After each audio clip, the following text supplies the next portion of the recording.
10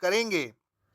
آگے اللہ رب العالمین فرماتا ہے سورہ والفجر کی آیت نمبر 16، 17 اور 18 میں، اور جب اللہ انسان کو آزماتا ہے اور اس پر اس کی روزی تنگ کر دیتا ہے تو کہتا ہے میرے رب نے مجھے ذلیل کر دیا۔ اللہ تبارک و تعالی بلا وجہ ہرگز ایسا نہیں کرتا، بلکہ ایسا اسی وقت کرتا ہے جب تم یتیم کی عزت نہیں کرتے، مسکین کو کھانا کھلانے کی ترغیب نہیں دیتے، الغرض خرچ نہ کرنا، مصیبت کو دعوت دینا ہے، معاش کی تنگی بھی اسی کی نتیجہ ہوتی ہے۔ آگے اللہ رب العالمین فرماتا ہے وَقَانَ اللَّهُ بِهِمْ عَلِيمًا، اور اللہ تبارک و تعالی ان لوگوں کو خوب جانتا ہے۔ یہ لوگ اپنی بدعمالی کی سزا سے بچ نہیں سکتے،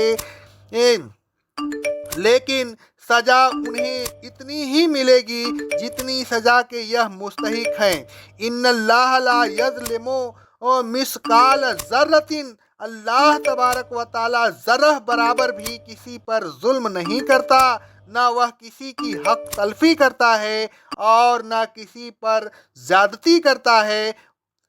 وہ اگر زیادتی کرتا تو نیکیوں کا ثواب دینے میں زیادتی کرتا ہے، وہ نیکیوں کا بدلہ بڑی قیاسی کے ساتھ دیتا ہے۔ وَإِن تَقُ حَسَنَةٌ يُضَاعِفْهَا وَيُؤْتِ مِن لَدُنْهُ أَجْرًا عَظِيمًا، اگر کسی نے نیکی کی ہوگی تو اللہ تبارک و تعالی اس نیکی کو کئی گناہ کر دے گا اور اپنے پاس سے اجر عظیم عطا کرے گا۔ اللہ تبارک و تعالی فرماتا ہے سورہ انعام کی آیت نمبر 161 میں، جو شخص قیامت کے دن ایک نیکی لے کر آئے گا اس کو 10 نیکیوں کا ثواب ملے گا، اور جو شخص ایک برائی لے کر آئے گا اس کو ایک ہی برائی کی سزا ملے گی، اور ان پر کسی قسم کا ظلم نہیں کیا جائے گا۔ اللہ تبارک و تعالیٰ فرماتا ہے سورہ سبا کی آیت نمبر 37 میں، اور اے لوگوں تمہارے مال اور تمہاری اولاد میں ایسی کوئی خوبی نہیں جس کے ذریعہ وہ تم کو ہمارا مقرب بنا دے، مگر ہاں جو ایمان لے آئے اور عمل صالح کرتا رہے، تو اے ایمان والوں اعمال صالح اس کو ہمارا مقرب بنا دیں گے۔ ایسے لوگوں کے لیے ان کے اعمال کے باعث دگنا بدلہ ہے، اور وہ جنت کے بالا خانوں میں امن و چین سے ہوں گے۔ اے لوگوں صرف اللہ کی عبادت کیجئے، اللہ تبارک و تعالیٰ کے ساتھ کسی قسم کا ذرا سا بھی شرک نہ کیجئے۔ اے لوگوں ماں باپ، رشتہ دار، یتیم، مسکین، پڑوسی، ہم نشین، مسافر اور لونڈی غلاموں کے ساتھ حسن سلوک سے پیش آئیے۔ اپنا مال خرچ کرنے میں بخیل نہ کیجیے، نہ کسی دوسروں کو بخیل کرنے کی ترغیب دیجیے۔ ریاکاری کے لیے مال خرچ نہ کیجیے، خالص طور پر اللہ تبارک و تعالیٰ کو خوش کرنے کے لیے مال خرچ کیجیے۔ اقول قولی ھذا استغفر اللہ استغفر اللہ استغفر اللہ۔